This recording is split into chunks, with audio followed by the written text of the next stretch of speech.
I want to start with one that's very personal to me, hard to talk about sometimes. This is only the second time I've spoken about it publicly, but my husband and I were married almost 10 years ago. We wanted to start a family. We were very excited about it. Unfortunately, it was very difficult. We were not successful in trying to get pregnant. For us, IVF seemed to be the only option and the last resort.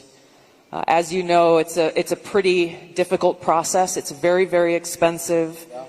I was in Congress at the time, traveling. I would carry the medicine that I had to administer shots to myself sometimes in an airport bathroom.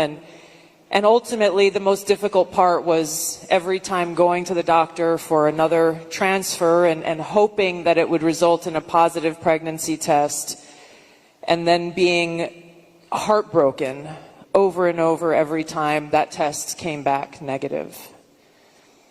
Now, I know some of your opponents, your political opponents, are saying that you want to ban IVF. While it didn't work for us, it's worked for a lot of families. And I just know that there are women and couples in this crowd, or those who are watching here tonight, who may be going through this same struggle and are concerned about being able to have this option, either because they might not be able to afford it, or they're concerned that it just may not be available. And I'd love for you to talk to them about how they should feel. Well, thank you very much, Tulsi. And I didn't know about your situation. And it's tough stuff, right? Tough. Life is pretty tough. It can be beautiful, but it can be difficult. We are doing something with IVF, because IVF, as you know from friends and people you know, it's really worked out very well for a lot of people. It gave them a child when they would not have had a child. And I told my people I wanted to look at this a couple of weeks ago.